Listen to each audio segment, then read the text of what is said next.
3월 9일 하나님 말씀을 함께 묵상하겠습니다. 오늘은 시편 59편의 말씀으로 함께합니다. 이전에 말씀드렸던 대로 시편의 표제, 제목들은 본문의 내용을 이해하는 데 도움이 됩니다. 오늘 시편 59편의 제목에는 믹담, 알다스엣과 같은 낯선 단어들이 등장합니다. 우리가 이런 단어들을 굳이 다 알 필요는 없을 거고요. 다만 그 의미만 간단히 이해하면 좋을 것 같습니다. 믹담이라고 하는 것은 문학 양식 중 하나이고 알다스엣은 이 시편을 노래로 부를 때의 곡조입니다. 우리 민요로 치면은 국거리 장단 같은 역할을 하는 거죠. 이런 음조로 이런 곡조로 이 시편을 노래해야 된다. 시편이 이스라엘에게 찬양이었음을 다시 한번 기억하게 됩니다. 그리고 다윗이 오늘의 시편을 노래했던 때의 상황 역시도 오늘 제목에 등장하죠. 사울이 부하들을 보내서 다윗의 집을 둘러싸고 그를 죽이려고 했을 때 그 죽음의 위기 가운데 다윗이 하나님께 기도와 찬양으로 외쳤던 고백이 오늘 시편 59편입니다. 사울은 다윗이 자신의 왕위를 빼앗을까 두려워했습니다. 두려움에 사로잡혀서 말 그대로 미쳐버렸죠. 다윗이 아니라 사울 자신의 죄악된 행동들이 스스로의 삶을 망친 것입니다. 그리고 결국 다윗이 왕의 자리에 앉게 되었습니다. 시간이 지나고 나서 보면 결과적으로 다윗이 왕으로 세워지는 과정이었지만 사실 그 시간 속에서 당장 내일 살아있을 수 있을지 알지 못하는 다윗의 하루하루는 그야말로 고통의 연속이었을 겁니다. 자신을 죽이려고 하는 음모와 공격에 맞서 다윗은 오직 하나님께 외칩니다.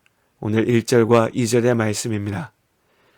나의 하나님이여 나의 원수에게서 나를 건지시고 일어나 치려는 자에게서 나를 높이 드소서. 악을 행하는 자에게서 나를 건지시고 피 흘리기를 즐기는 자에게서 나를 구원하소서. 자신은 아무 잘못이 없는데도 악한 자들의 공격에 고통당할 때의 괴로움을 어떻게 말로 다 할 수 있겠습니까?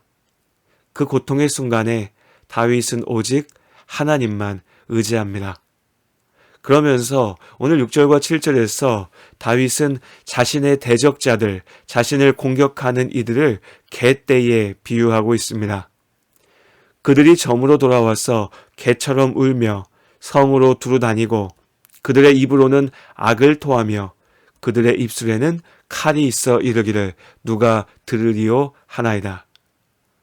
요새야 그냥 개도 아니고 반려견이라고 부르면서 가족과 같이 여기는 사람들도 많이 있지만 고대 이스라엘에서 개는 마을 어귀를 몰려다니면서 먹을 것을 구하고 때로는 사람들을 공격하기도 하는 맹수에 가까웠습니다. 무리지어 다니는 들깨떼였죠. 밤이 되어 어두울 때 골목을 돌아다니는 들깨떼는 사람들을 불편하게 하는 것을 넘어서 두려움을 주는 존재였습니다. 다윗은 악한 자들의 본성이 이러한 들깨떼와 같다고 노래하는 겁니다. 죄악의 분명한 특징 중 하나가 교만이죠. 지난주에 많은 사람들을 분노하게 했던 뉴스가 있었습니다. KTX 기차에 탄 한 젊은 여성이 코로나 방역 수칙을 어기고 기차 안에서 음식물을 먹으려고 했다고 합니다. 주변에서 이것을 보고 그렇게 하지 말라고 막으니까 말싸움이 벌어졌고 그런데 이때 이 여성이 한 말이 논란이 되었습니다. 우리 아빠가 누군지 아냐. 네, 어찌 보면 드라마에서나 나올 것 같은 사실 좀 유치한 표현인데 현실에서도 이런 말을 거리낌 없이 사용하는 사람들이 있습니다. 사실 언제나 그랬죠.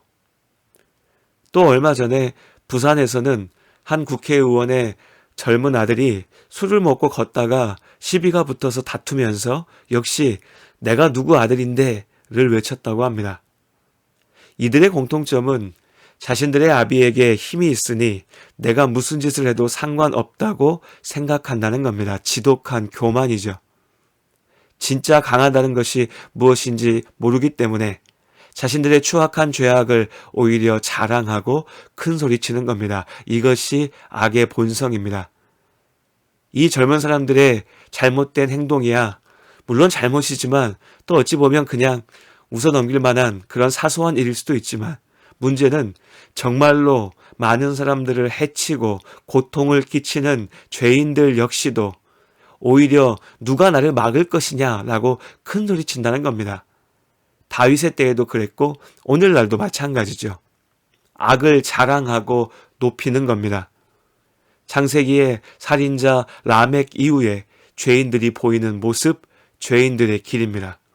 그리고 오늘 다윗은 이들의 이 헛된 자랑, 죄악에 대한 거짓된 자랑이 개처럼 짖어대는 것이라고 말 그대로 욕하고 있습니다. 그리고 또 말하죠. 8절에 여호와여 주께서 그들을 비웃으시며 모든 나라들을 조롱하시리이다. 다윗은 오직 하나님께 의지합니다. 어리석은 자들이 자신들의 죄악을 자랑하지만 참으로 세상의 주인 되시는 하나님께서 그들의 교만을 비웃으십니다. 그들을 치십니다.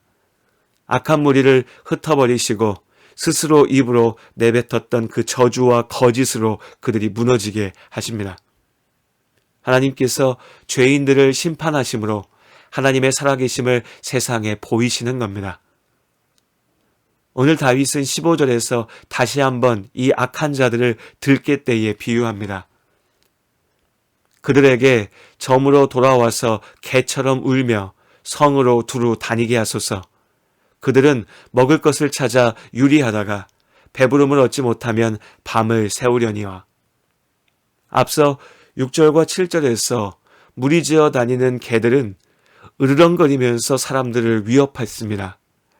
자신들이 세상의 주인인 것처럼 짖어대고 돌아다녔죠. 그러나 하나님께서 그들을 심판하실 때 실상 그들의 본질이 굶주림에 울면서 방황하는 들개 무리에 다르지 않다는 것을 알게 하십니다. 의지할 집도 피난처도 없이 고통으로 밤을 지새며 신음으로 짖어대는 것입니다. 하지만 하나님과 함께하는 하나님의 사람들은 집안에서 평안한 밤을 보내죠. 16절과 17절의 말씀입니다. 나는 주의 힘을 노래하며 아침에 주의 인자하심을 높이 부르오리니 주는 나의 요새이시며 나의 환난 날의 피난처이심이니이다. 나의 힘이시여 내가 주께 찬송하오리니 하나님은 나의 요새이시며 나를 긍휼히 여기시는 하나님이심이니이다. 하나님께 기도하는 사람은 아침에 주의 인자하심을 높이 부릅니다. 밤새 들깨떼가 골목을 돌아다니고 굶주림에 으르렁거리면서 사람들을 해치려 해도 흔들리지 않습니다. 하나님께서 우리의 요새가 되시고 피난처가 되시기 때문입니다. 죄인들이 아무리 그 죄악을 자랑하며 자신들의 힘을 휘두를지라도 우리는 주님의 품 안에서 평안한 밤을 보내고 이제 아침이 오면 그 하나님의 인자하심을 찬양합니다. 그렇게 다윗은 죽음의 위기 가운데서도 요새 되시는 하나님을 믿고 기도하였기에 평안을 지킬 수 있었습니다. 지금도 사단은 세상의 죄악은 우리를 공격하고 무너뜨리려 합니다. 실제 삶의 어려움과 고난으로 인해서 우리가 고통받을 때도 있습니다. 죄의 유혹과 시험으로 겉으로는 평온하지만 속이 병들어갈 때도 있죠. 이 모든 어두움의 도전들에 괴로울 때, 그때가 하나님께 더욱 기도할 때입니다. 오직 하나님께서 우리의 피난처가 되시고 우리의 요새가 되십니다. 오늘도 믿음으로 나아가는 모든 자리에서 하나님께서 우리를 지키시고 인도하심을 믿습니다.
주